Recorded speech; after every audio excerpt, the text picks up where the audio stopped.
Welcome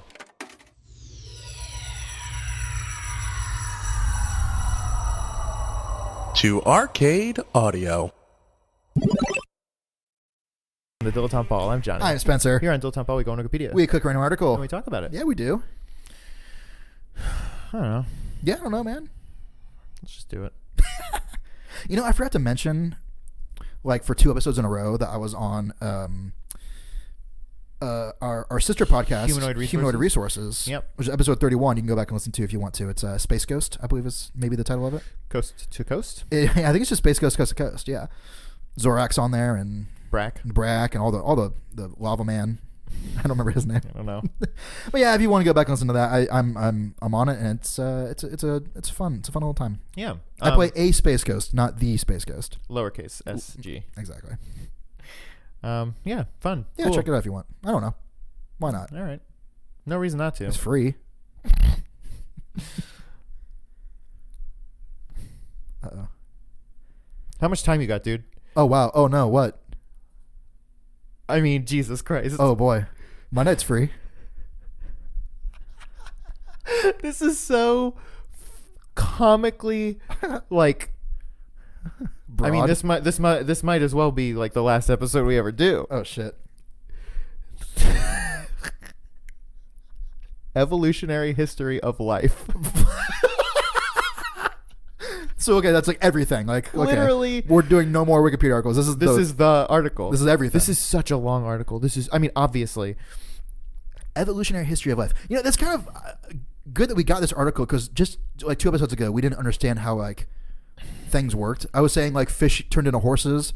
You know, like, so, like, I need this article. Yeah, well. So let's not fuck around. Let's just please read this. Okay, it's long. It's long. So I got time. Strap in. We're not gonna editorialize it all. I'm just gonna read through word for word the whole article. Okay. What if we did that? That'd be wild. So funny. I saw this video the other day of this guy.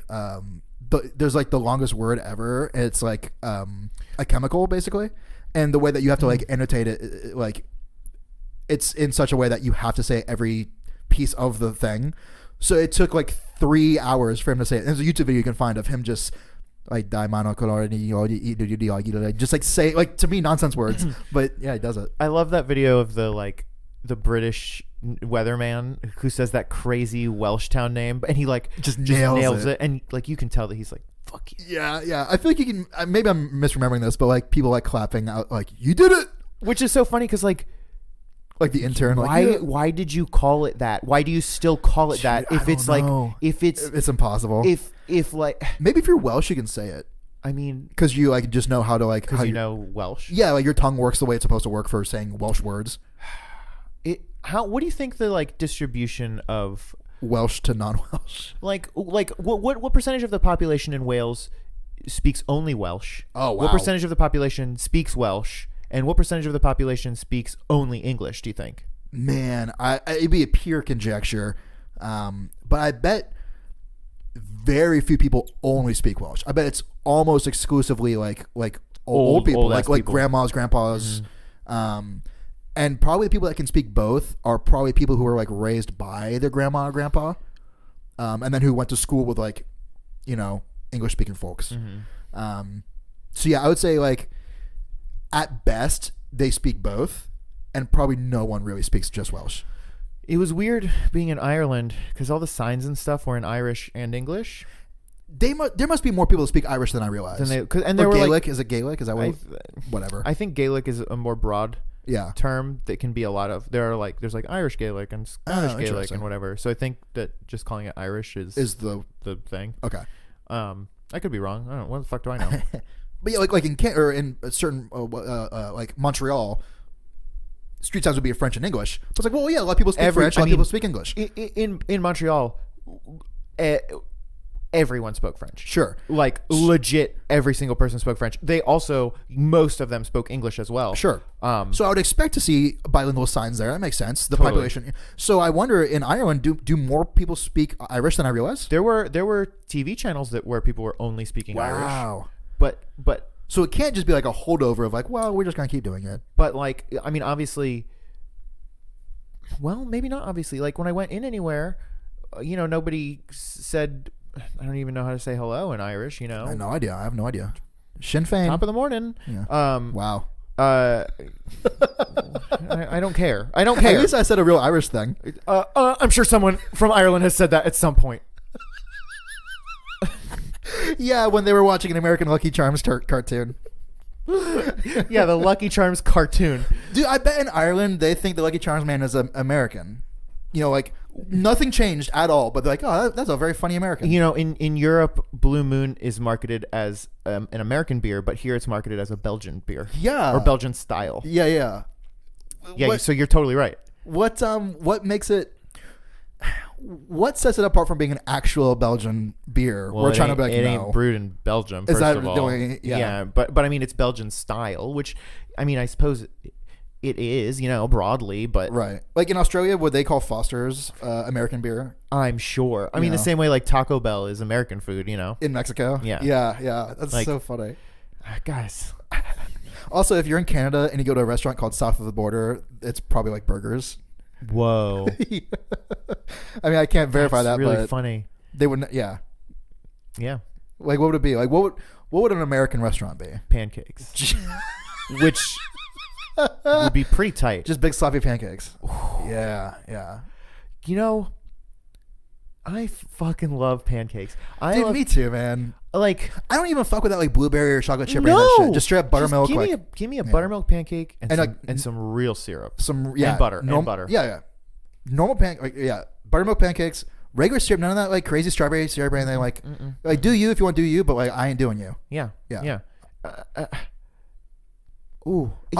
I'll get them every once in a while. I'll just order pancakes from my home, and I'll have pancakes delivered to me. Where? There's this, I don't know. It's called like the Golden Pancake House or something like that. You know, and it'll be like, well, it's 10 o'clock, and the falafel place doesn't open yet, so I guess I'll order pancakes. You know, Susie's has some pretty primo pancakes. Yeah. Yeah, Susie's for those of you who are not sitting in this room right now, who literally don't live on our block. There's a very small restaurant in our neighborhood, and it is run by a very old. It's a Korean restaurant, right. And it's run by a very old Korean woman, and she's the only one there. Yeah, and she does everything. She's the best of all time, and it's like Korean American breakfast fusion. Right. So like when I go with you, you'll get pancakes or whatever, but I almost always... Jessica usually gets like the pancakes, the American breakfast. I'll get like a kimchi bulgogi omelet. Okay. And then I just go straight Korean. I just get the bulgogi straight up. So okay, that's a good little... a good spread. Yeah. Good little Venn diagram. No joke, that's probably my favorite restaurant in the city. Wow. I mean, it's very good. I've had bulgogi other places. Good. I just had bulgogi the other day and I was like, this sucks. So Susie didn't make it. Exactly. And she's like... She spoiled me. It's a real small place. And if all the seats are taken up, she's like, leave. Straight up, like, leave my restaurant. And how many does it possibly seat? Like at most, like 10? 15. Okay, sure. If you're using like the counter and everything. Yeah. God damn but yeah, and like one time, there was like some stuff. It's like you can get with a side of rice or hash browns and stuff. Some stuff is like side of hash browns. Some stuff is side of rice. And there was one thing, and it was like it came with a side of rice, and I was like, oh, could I get hash browns instead? And she said no. She's like, no, this comes with rice, and you're gonna eat rice. Why is that? I don't know, but I love it. It's like a price thing. Like I've already figured out the price for everything, and this is a rice only because I know it costs. Well, she's also like, if you ask for ketchup, and she's like, you don't put ketchup on this. Like, she's just like, this is how you're supposed to eat it. Or there's one thing. There's like, I think it's the Octagawa scramble. Okay. And you're supposed to like mix it up. Okay. I might be wrong about which dish it is. Sure. But there's one you mix it up, and if you don't mix it up, she'll be like, what are you doing? Like, you have to mix this up. Oh, I love that. Well, it's like you don't go to like a very nice fancy restaurant and be like, actually, can you substitute this for this? It's like, no, we're not doing that. Yeah. Because I know what I'm doing. I'm the chef. So I love that. It's like, yeah, I'm a small scale operation, but dog, she knows what the fuck's up. I know what I'm doing. Yeah. Yeah. It's the best. I fucking love it. That's so. I always hear this thing like, boy, you're in Chicago, better not put any ketchup on your hot dogs because they'll lose their mind. I'm gonna put ketchup on my hot dogs. Dude, I've never seen anyone give me any grief ever in the 7 years I've lived here. So I love that she's the one that's like, no, you don't do this, okay? And you gotta listen. You have to listen. Did you see? Speaking of ketchup on hot dogs, Heinz just made. Like today, this article came out, so it's 2-week-old news when you're listening to this. But they made hot dog sauce. Hot dog sauce. That's what. Which is ketchup in a blue bottle. I didn't realize it was a blue bottle. It's very funny. It's like for Chicago only. It's like hot dogs. It's like their way of getting around the kibosh. The ketchup embargo. It's very good. That's like during the Prohibition when like alcohol medicine. It's medicine. Yeah, it's like okay, dude. Like sure, it's whiskey. Yeah, but on prescribe. It's like doctors prescribing weed for like Yeah. Thanks, doc. Yeah, it's not illegal. Yeah, I get a got a script. I get a little antsy sometimes. Yeah. There you go. I got a script for this whiskey. Yeah. So I love it. I love it. Yeah. Because I like a Chicago dog. I love a Chicago dog. Yeah. But also, if I'm grilling, I'm not gonna Mess with all that bullshit. I'm dude. gonna put ketchup and I'm gonna put mustard on my hot dog. Yeah, and you call can it a day. fuck right off. I'm with you, dude. Man, I'm with you. Like, do they? Does every restaurant or does every establishment that serves hot dogs? If you go to a movie theater and you get a hot dog, do they have like sport peppers like on hand, like tomato slices? No, of course not. You know, like. Mm-mm. So like at the movie theater, you get ketchup. Or, excuse me, you get mustard. You get hot dog sauce. I'm just gonna start calling it hot dog sauce. I'm gonna try to. And then I saw like a poll on Twitter that was Okay. like, ketchup on hot dogs. What do you think? No, are you crazy? Don't ever fucking do that. Yeah, who cares? Just do it. And then the third option was like, yeah, but keep it on the DL basically. Okay, sure. Overwhelmingly, And the fourth option was, can we focus on getting Trump out of the Oval Office? overwhelmingly. No, never fucking do that ever. Was like far and away the number one. It was like so dumb, dude. Everyone puts ketchup on their hot dog, straight up. I'll bet you dollars to donuts Uh-huh. that the people who are so adamant about that suburbs. Dude, man, it's crazy. I hate people from the suburbs so much. And like it's weird. Like I'm from Florida. I've been here like almost 7 years, which is not that long. It's long, but it's not that long really. And I honestly feel like I have more claim over calling myself a Chicagoan than people who are like from Evanston, because it's like they come in here on the train to go see the Cubbies, and they just get in my way, dude. Like they don't know how anything works. Like. Yeah. They're not putting ketchup on their hot dogs, you know. Like let's just riff real quick. Let's just name some Chicago things that everyone from Chicago does. Like you wear your left shoe on your right foot. Like everyone, that's how you can tell a suburbanite from a Chicagoan is they're wearing their shoes correctly. You know, I hate that, man. They're not shaving their basketball jersey number into the sides of their hair. Did you see the dude who was like, he shaved half of his beard and he was like, I'm not going to shave the rest of my beard until the Cubs win, and then. It was like that year. Yeah. But like he didn't know. It was like at the start of the season or whatever. So he just was like walking around looking like a fucking goober. Not even a goober, just like a literally certifiable crazy man. Yeah. No. Would he have gone through with it? Like, would he have turned into a celebrity like 10 years from now? You know what I mean? Like huge, like massive, like double ZZ Top beard. But just on one side? Yeah, but only on one side. I don't know. Yeah. Or maybe he's a time traveler and he knew it was going to happen. You know, so he wanted to get his 15 minutes. Exactly. Yeah, exactly. If you could time travel to any time, when would it be? Probably the beginning of the Cubs season last year. I think. I think that's what I would do. And it's only backwards. We're gonna go backwards. Ooh. No. Well, I mean, well, if you go, we've all read The Time Machine. We have. Yeah. If you go too far forward, you fall in love with beautiful Morlocks. Morlocks. Eloy. Yeah. Is she one of them, or does he go farther to find her? Who, Vila? The Vila? The Vila. Does he go to the Quidditch World Cup to find the Vila? I think he does, and then he runs into those Death Eaters, and he's like, "Well, not for me." Is that a movie only thing? Yeah, in the book, there's no romance in the book, not at all. That's what I thought. It's like he like takes a time machine, and then it's like what is it? It's like the year 10,000 or like the year 100,000 or something you can't even comprehend. Which good on H.G. Wells, because like every movie that came out in the 80s, it was like 2005. Right. And it's like flying cars and shit, and he's like, no. It's so smart to just go too far. It's massively in the future, and it's like post. What's interesting in the book, at least, is he does go a little into the future where it's like space times, and the thing that's happening when he shows up is like our government is about to like nuke the moon or something like that, or like nuke the moon, but in such a way that it creates like a billboard or something like that. I don't remember Sounds the about exact. Yeah, it's just like, this sucks, man. And then he goes way too far in the future, and it's like, oh, cool, like everything's peaceful, and there's like this meadow that I live in now, and everyone lives in a treehouse, and it's pretty tight. Except it turns out these humans are actually just sheep for the real humans who are like, you know, otaku or whatever, that live in the basement. And Oni. The Oni, is that what they're called? Wait, what is a? Isn't that like the demons? Oh yeah, sure, definitely. Mm-hmm. Yeah, they're just like weird dudes that live in like the basement. Like, Yeah. like, do they speak human language that he can understand? I don't recall actually. You know what really bothered me about Gulliver's Travels? What? Is how quickly he learned all the languages. It was like, I had breakfast with a Lilliputian and could speak fluent Lilliputian now. And yeah, breakfast with a Lilliputian, lunch with a Brobdingnag, and a dinner with the horse people. Brobdingnag were the horse Damn people. Who are the big men? I don't know. Okay, Lilliputians were the tiny ones. Brobdingnagians were the horse ones. Were they actually just horses? I think they were, which is very funny. But they could just like talk or something, right? They were just like talking horses. Yeah, well, I just love they that. were Mr.'s Ed. The Messer's Ed. I love that it was like, okay, cool, we're going to have real small people and then real big people. And then rule of threes, we're going to... Fuck it, horses. Exactly. Like, I ran out of sizes. I don't know.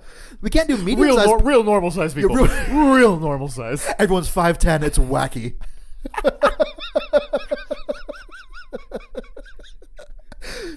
No one has any problems buying shoes. Oh my god. Okay. Lilliputians. Yep.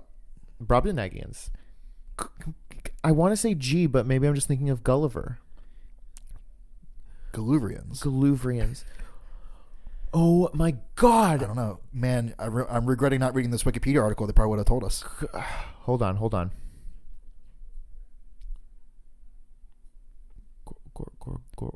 Gorgonzolas. Gorons. Zora. Rudo. No, Rudo was a Zora. Rito. Oh, fuck. I can't believe we can't remember this. I don't know if I've ever known. I mean, I'm sure at one point I did, but I don't remember. I just remember he gets like carried around in like somebody's pocket. Yeah. It's hilarious. That's hilarious. What's the point of those? Like, what happens? How does he get to those places? He travels. But that's why it's called that. Fuck. I am like so mad. I'll never know. I'll never tell. Maybe it's just Lilliput backwards. Tupperwell. Fuck. Okay, no, I'm gonna get it. The last 5 minutes of this episode is not going to be you just. I'll cut it up. I'll make it sound good. I'll make it sound like I'm fucking smart. Is what I'll do. Lilliputians, Brobdingnagians, Douglas Adamses. I can't believe I'm so mad. I'm not gonna be able to help you. Do you know? And you're just like not telling me. I promise I don't know. My ego is too big for me to like not just say like it's this, you idiot. Like, what if it's just giants? Honestly, it could be. It's just he went around the world on accident and landed back in New York. And it's just like, who are these people? The Giants. Did they play in New York? Fuck if I know. Yeah. San Francisco, maybe. Oh wait. New York Giants. They used to be New York. They must have been San Francisco, then New York. Like the Dodgers, or maybe those are two different sports teams. Like one's football, Giants one's baseball. Is baseball. Yep. Yeah. Weird. Yeah. So what I want to know is if there's a football team called the Giants, then how come there's still a baseball team called the Giants? And that's the history of evolution. Smell you later. Do you know what this means? Reino ano hito. Well, hito means person. What is it? Rei no ano hito. It translates something. I don't know. Reino, like RENO. REI space NO. Well, rei means like thanks, but I'm sure that's not what this particular thing means. No, I don't know. You know who? Or it says you know who is translated as that person in Japan. Reino has the meaning that one that we both know we are talking about but don't want to mention. That's so very good. fun. All right. Thank you for playing Arcade Audio. Play more at arcadeaudio.net.